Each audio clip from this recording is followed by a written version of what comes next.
The Marshal of Magic. Guns and Magic. By Chris Lowry. Guns and Magic. 1. The Chinook flew in low and heavy over the Khyber Pass, the whirring blades cracking the silent dawn air and revealing to every person in the area their exact location. The belly was filled with 7 men, covered head to toe in black combat fatigues, faces hidden behind baklavas, short-barreled MP5s cradled against their chests. They sat silent, stoic as 2 men manned the giant M60 miniguns pointed out of the windows. The 7th man sat apart from the rest, and even though he was dressed exactly the same, he was in fact different. The man, this soldier in SEAL combat gear, was in fact a wizard. More than a wizard, he was a combat-trained Magus, CTM embedded with a special operations group comprised of Navy SEALs. His name was Davies McElroy, and he was a trained killer who could do the job with the automatic rifle in his hands or the wand he wore strapped to his combat webbing. Right now, his eyes were closed in concentration as he murmured a cloaking spell for the helicopter as it flew past the barren mountains. The spell casting was draining, and sweat slipped down the bridge of his nose to soak the black fabric that covered his mouth. He could cloak the passage of the chopper, mask it from prying eyes, but he could do nothing for the sound. "Davies? Chief? How you holding up?" Chief Warrant Officer Gregory Lucas sat closet to Davies on the benches in the helicopter. His gray-blue eyes were hard as flint and glared out at the world. "Fine. How far?" Chief motioned to the co-pilot, who consulted a radar map. He held up one hand and flashed 5 fingers twice. 10 minutes, Chief told Davies. The wizard nodded and never stopped murmuring. 2. 10 minutes later the helicopter settled quickly onto a bare patch of earth at the edge of a canyon. The Special Operations Group or SOG team quickly jumped out of the helicopter in a standard 2x2 formation. The first 2 men to hit the ground took up positions to set up a crossfire as the others followed and assumed their positions. By the time Davies stumbled out of the side of the whirlybird seconds later, the man had established a perimeter which they held as the chopper lifted off and disappeared into the thin altitude. Davies crawled forward to join the chief.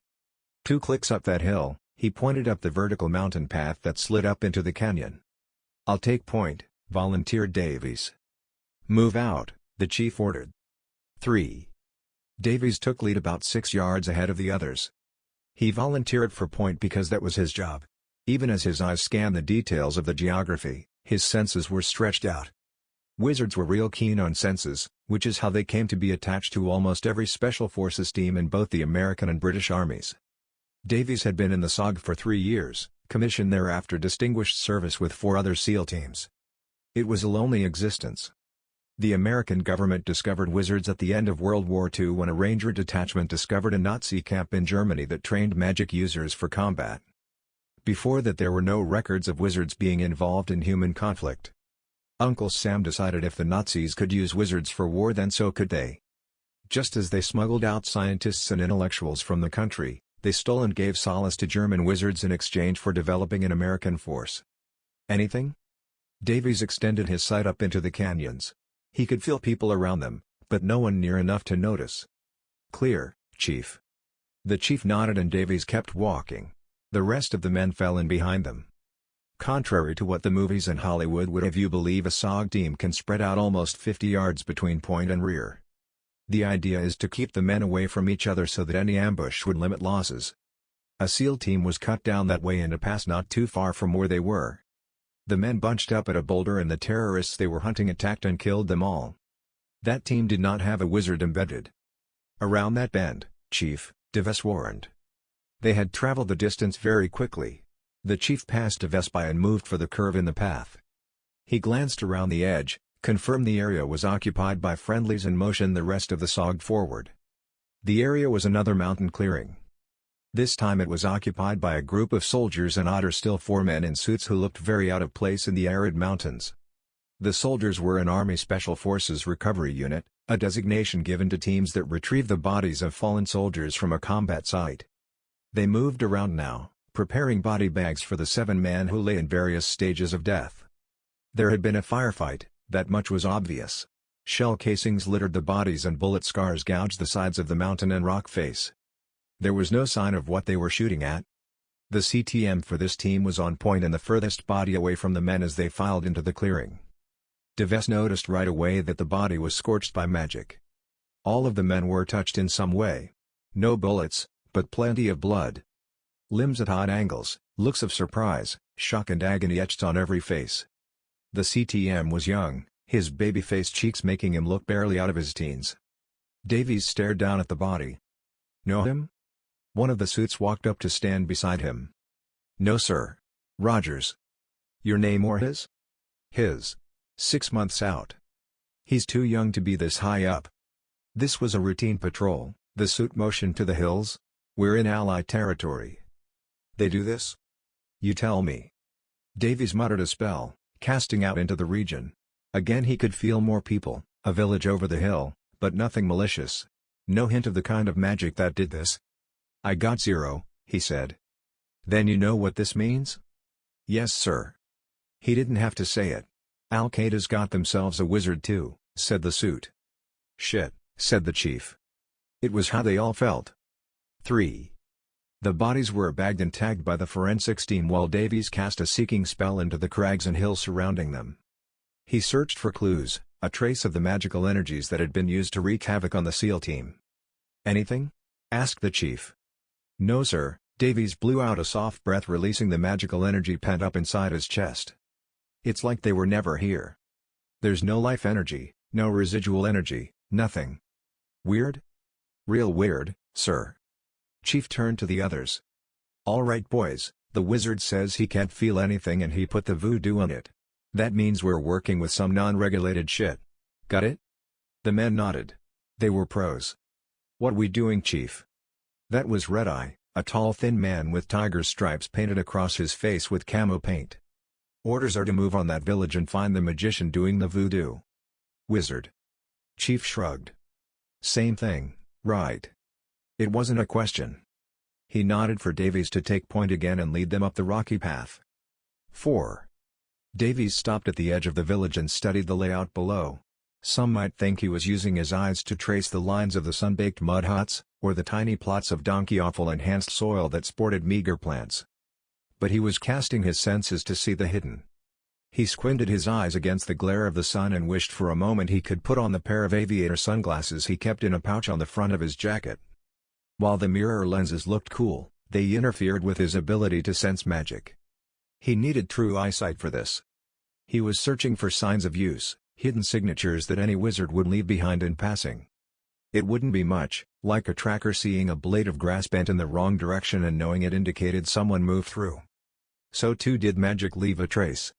Especially the kind of magic used to take out an entire squad. The Pakistani wizard would be exhausted, he knew that much. Davies motioned the chief to join him. "I can't see him down there." "With your eyes?" The chief double-checked. "Those either. Maybe our tracker can look for a boot print or something. They might be carrying him." "He like to get treated like a royal princess too?" "Am I a burden to your command, chief?" The chief hung his head for a moment and chewed on his ample lip. "Sorry," he offered. "Still not used to you guys on the teams." "Here by DoD order," Davies squinted. "It's a new world, chief. Sometimes I miss the old one." He opened his mouth and a bubble of blood burst from his lips as he fell forward across Davy. The magic user barely had time to shout before the rest of his squad flopped to the ground in grotesque spasms that left them twisted and twitching in the dirt.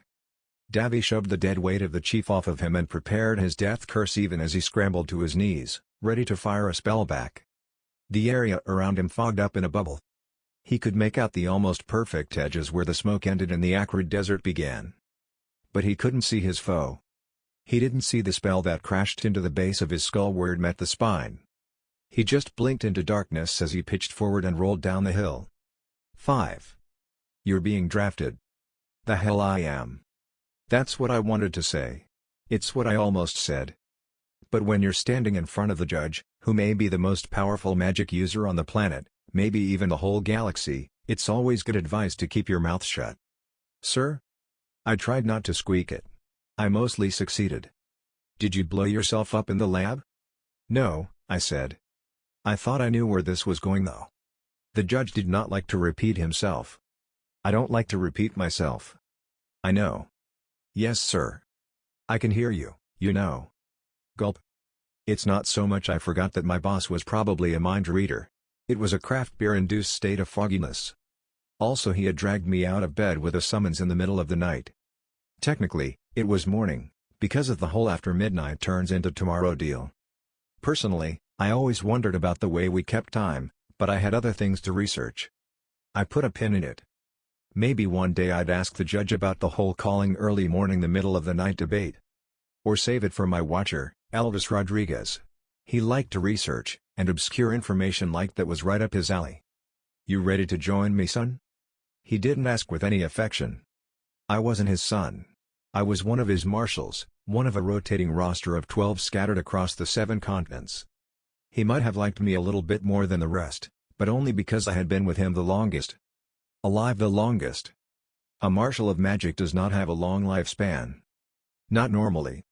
My magical gift is a precog, combined with some training as a battle mage and a whole lot of luck. I outlived the others. Anytime he brought on someone new, he tossed them in the eastern USA for me to train.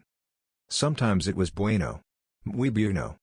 I got to help prepare a new marshal on a million ways to not die in our line of work. Which was keeping magic users in line and taking care of those who got out of it. Usually in a spell first, get info later kind of manner. Except now my boss was telling me I was drafted. "Excuse me?" I said, "Get your hump in gear. We've got a situation over in Afghanistan."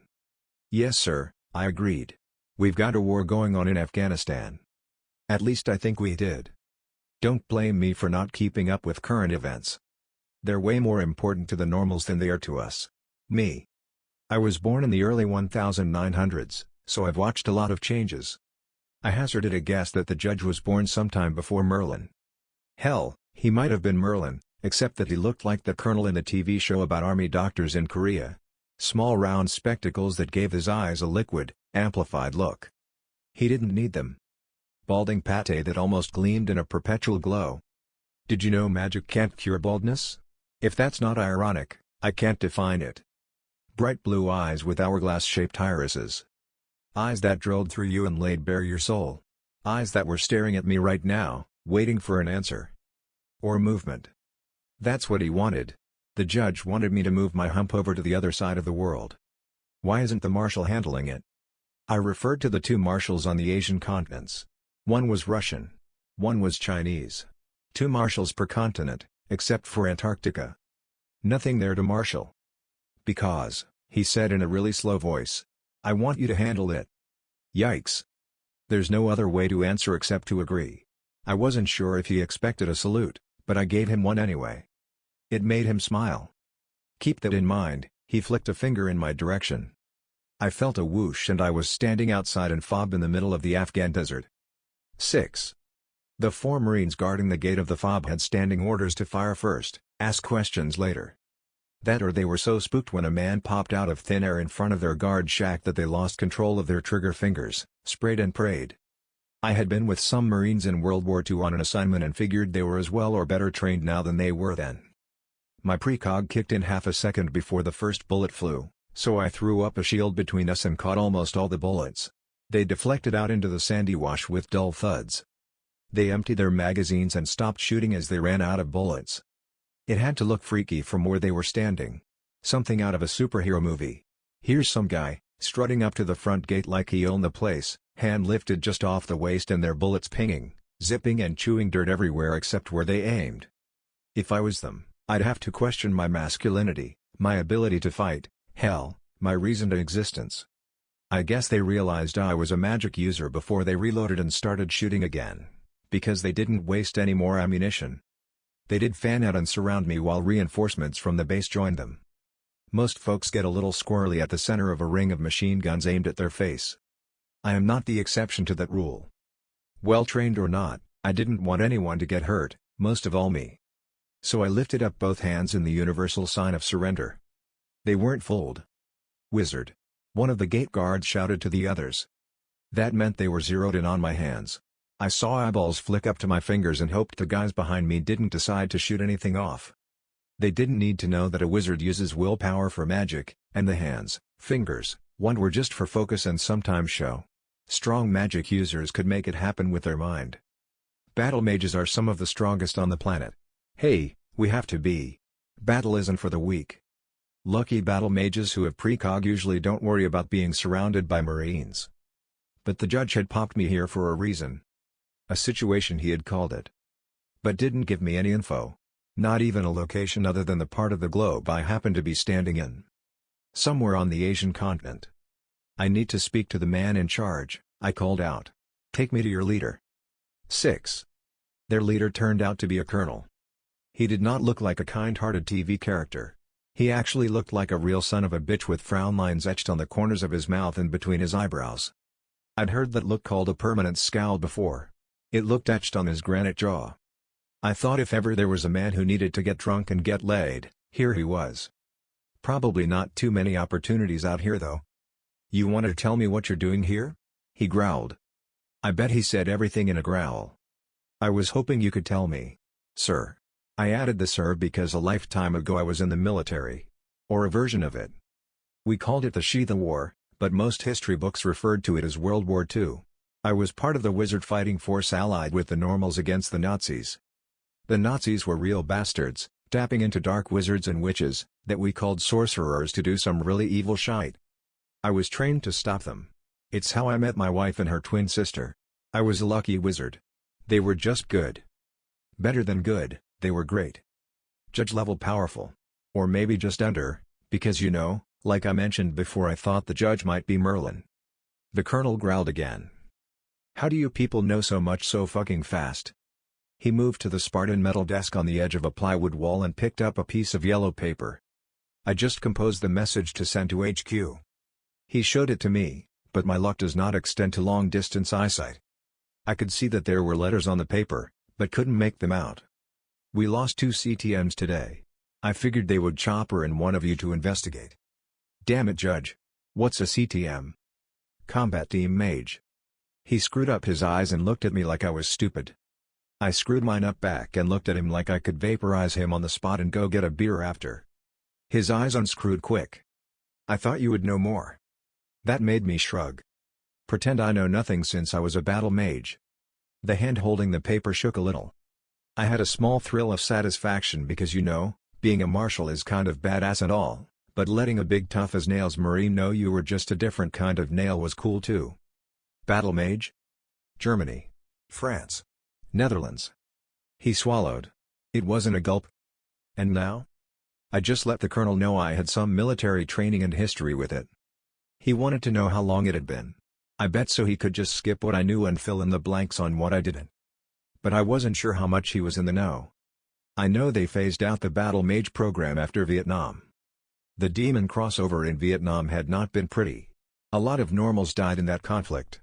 Mop up on sorcerers and witches had been a pain. "We transitioned out the battle mage program," the colonel explained.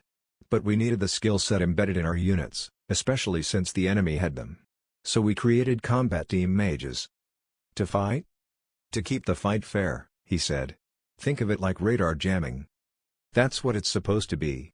They go to battle to keep the enemy magi from using magic on our boys." That made sense to me. We had used similar tactics in the Shiva War. "Got it," I said. "What's going on here?" If he lost 2 of the combat mages, then some magic user had gone rogue. That might be why the judge sent in a marshal. The squads we lost had magic used against them. I nodded. We had a special operations group embedded with us, working out of the space. We lost both today. The enemy had a wizard. A bad wizard that killed 2 combat mages. That told me a couple of things. First, he or she was powerful. Taking out a couple of newbies wasn't all that impressive. Taking down 2 combat-trained wizards meant they had some mojo to work with. Second, they were pure evil pieces of walking crap. I know what you're thinking. "Hey Marshal, you kill people, have killed people and a couple of dozen werewolves, so what gives you the right to hop up on a high horse and act all judgmental?" They were bad. All bad. I don't necessarily like that part of the job. But it's something I'm not so bad at. Finding the magical criminals and bringing to the judge so he can do the whole judging part. If he sentences them to death, like the hanging judge of Fort Smith once did, I string them up. Metaphorically speaking, since the judge is the one who does the stringing. With magic. And it's not like hanging at all. It's really just more of a flick of the finger and there is confetti where once a person was. Kinda creepy when you think about it. I prefer the whole bringing them in, but on occasion a marshal will have to use force in the field. Like when that same sorcerer is trying to kill you back. They always try to kill you back. It's in their nature. They're evil, just trying to be bad and lord it out over the normal's nature. This one had killed. I suspected they would not come quietly. I was going to need all the luck I could get. "Can I get a lift to the site?" I asked the colonel. "Can't you just poof there?" I sighed. "Show me on a map." Sometimes the normals knew too much for their own good. 7. The judge is great about popping me out where I'm needed, usually to the surprise of me and whoever happened to be around when I puffed out of thin air. Show off. I could do it too. Transporting took a little concentration, a lot of willpower and a strong urge not to utter, "Beam me up." I mean, you could if you wanted, since it was a focal point for the application of will, but come on, let's not play with cliches about transporting matter across distance. Concentration. Willpower. Map. You had to have a map to know where you were going. And you had to try extra hard not to think about the moon. Or Jupiter. Basically any place where there isn't oxygen. Because so far as I'm aware, magic yourself into outer space and you become so much debris floating in orbit, or a statue standing next to the American flag that won't ever decay. Poof. Do you know how hard it is not to think about anything while you're transporting? It's why I preferred the train. Or my beat-up old truck. They may be slow, but they get you there. Still, it's a nice spell to have under your belt when you need it. I concentrated really hard on the map coordinates, the shape of the path, the topography. I added in what I thought about the dead bodies, spirits that may have been trapped in the rocks, and what cordite smells like in battle. Anything I could think of to create a space and shape, sight and feel in my mind. Then I willed myself there. And only there. The battleground was empty. The bodies had been moved away, carted off to some temporary morgue before being tagged, bagged and shipped back to the US. I should have gone to search for traces on the bodies before I popped out here. Too late now, so I added that to a mental to-do list, and shifted focus to the task at hand. I cast out my senses and felt nothing. No magic. No ghosts. Not even the village the colonel had indicated was less than half a mile away. That told me something. People leave signs. Normal people leave traces everywhere they go, and traumatic death leads to a sort of spiritual upheaval. When a body is forced to give up the ghost in a violent manner, that ghost likes to hang around, lost and forlorn. That's how you get hauntings. Ghosts are tied to places, structures. This path should be littered with the spirits, and even though they were stronger at night, I should have been able to feel them. Hear them. But there was nothing. No ghosts. Nada. That made the hair on the back of my neck stand up. Ghosts are everywhere if you know how to look. The fact that they were missing was a piece of the puzzle. The village that was just over the ridge was missing signs too. Not like a street sign that kids stole because it matched their name, or a population sign someone scrawled on in an effort to be funny. I couldn't feel the signs of life. No people either. No goats, or sheep or children, or dogs. The last time I felt this way. "Shit," I muttered and sent up a shield. A spell bounced off and deflected into the rocks and sent up a geyser of dirt. It was followed by 3 others in quick succession. The sorcerer was good. Fast. The spells were pinpoint tight and designed to kill. My precog had saved me. Lucky. I wiggled the fingers on my left hand and tried to remove the cloaking spell that covered the path. It shimmered to sight as a pale fog attached to the area, and I could see harsh sunlight burning at the edges. I concentrated on the light, let my right hand hold the shield bubble as my left went to work on the cloak. Counterspells had never been my strong suit. My wife was a master at spell casting, but she was also a Nordic princess who, along with her twin sister, might have been a Valkyrie. I asked her all the time, and she laughed me off, until she went missing on a mission and I hadn't seen her since. I missed her every day. Times like this, I missed her more. The 3 of us made a great team in the Shiva War. Their precision was a compliment to my luck. And dumb brute strength. I'm a battle mage, remember? Precog can only get you too far, but learning to fight with magic means learning all styles. Like a ninja and a samurai, I had a little magic kung fu baby who could Spartan crap up like nobody's business. I called in a hurricane. I guess in the desert, they would have referred to it as a sandstorm, and the rocks around us looked like they had seen their fair share of wind-torn days. The clouds coalesced over our heads, started swirling and cracking off lightning like an out-of-control disco. The wind twirled around the path, The ridge, strong enough to pick up small boulders and dance them off each other. Rock slides scattered around my shield, bouncing with the spells off the edge to careen down the path. The sand-soaked hurricane did the trick and lifted the cloak. It flooded my senses with everything all at once. Ghosts howled louder than the wind.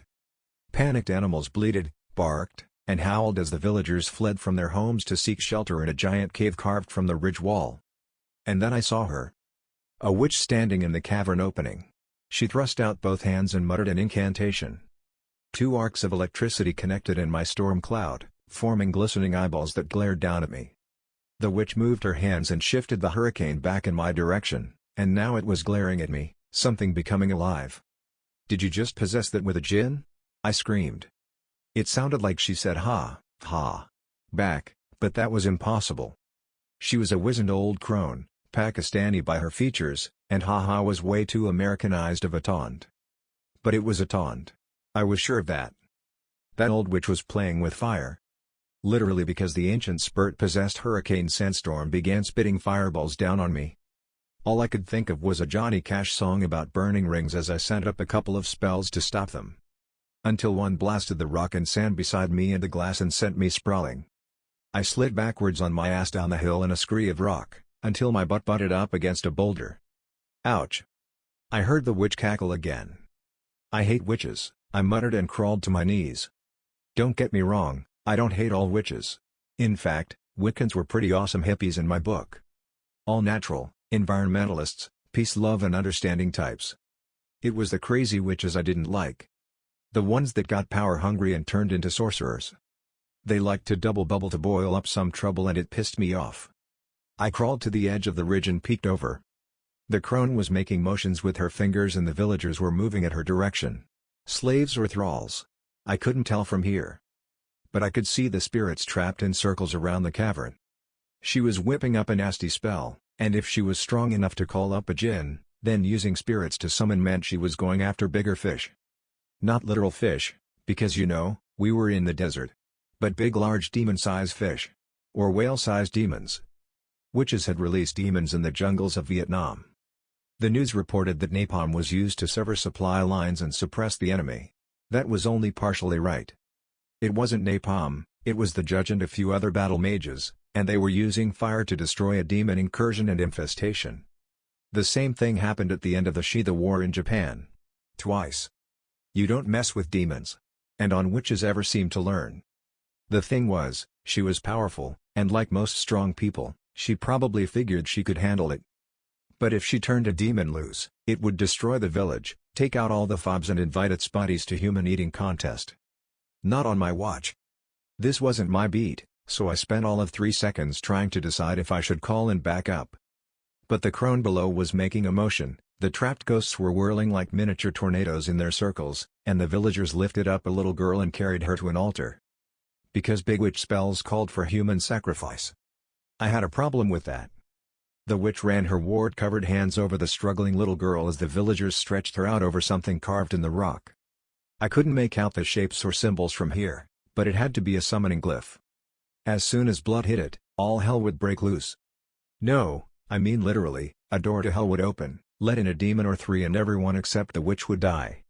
And the ghosts, since they were already dead, but I suspected her spell would zap them to nothing.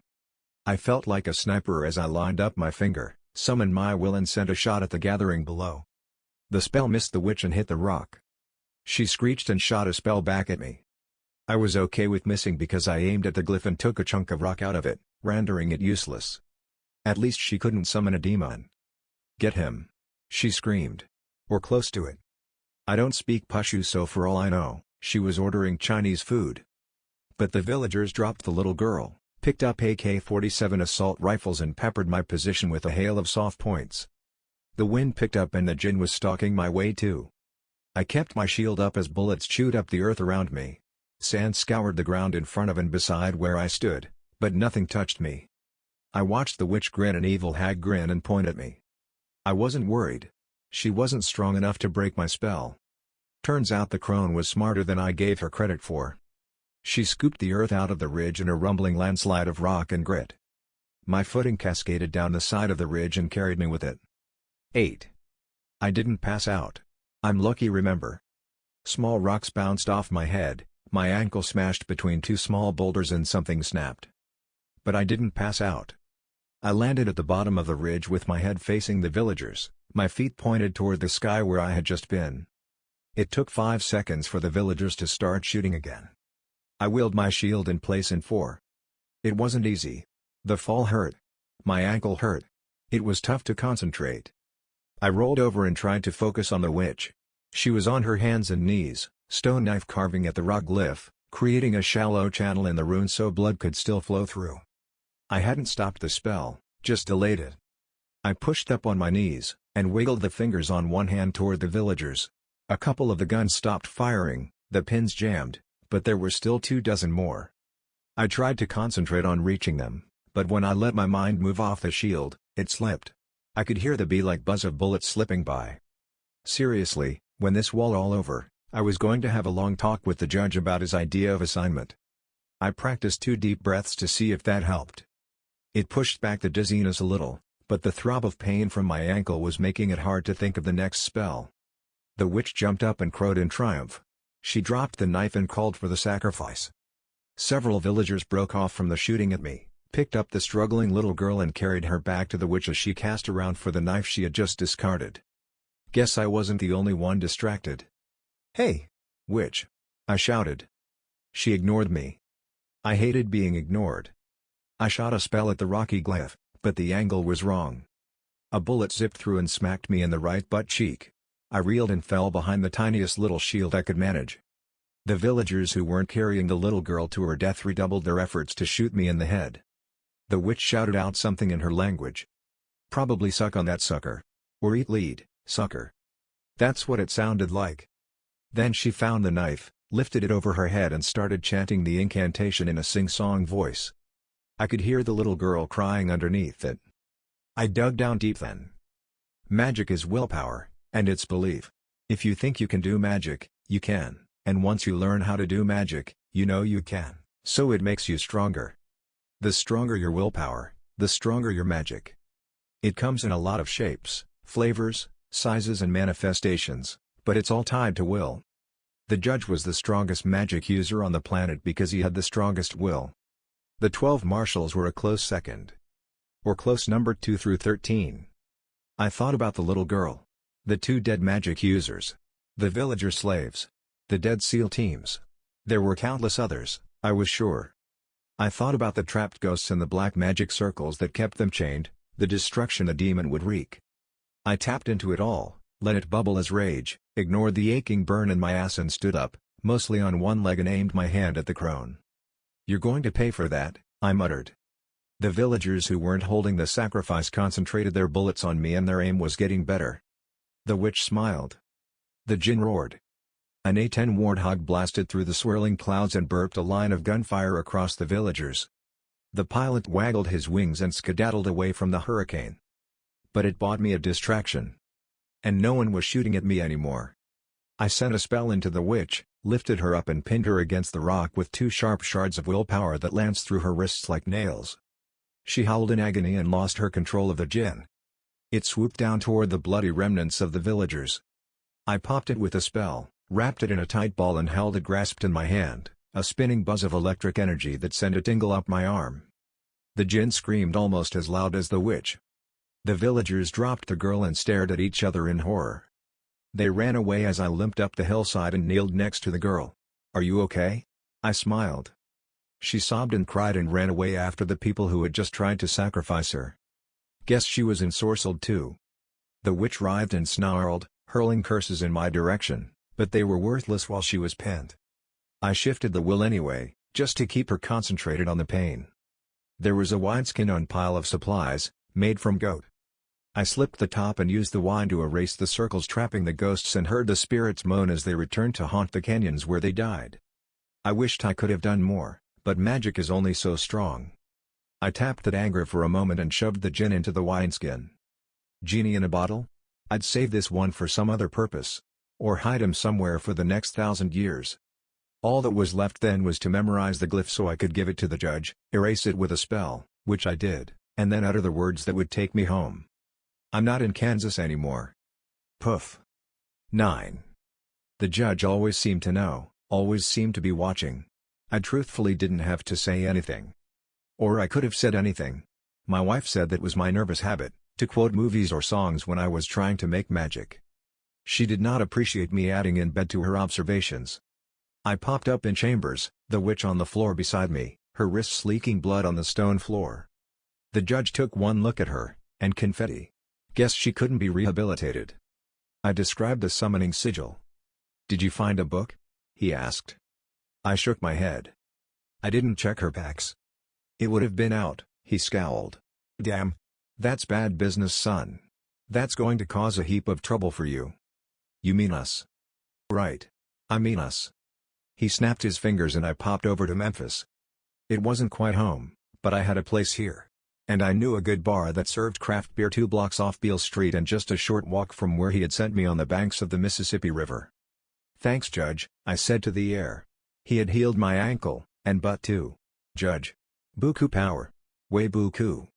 I made my way to the bar with a plan to call Elvis and have him join me. Maybe let him set me up on a blind date he was always talking about. My wife had been missing for almost a decade. Maybe it was time to get back on that horse. The end.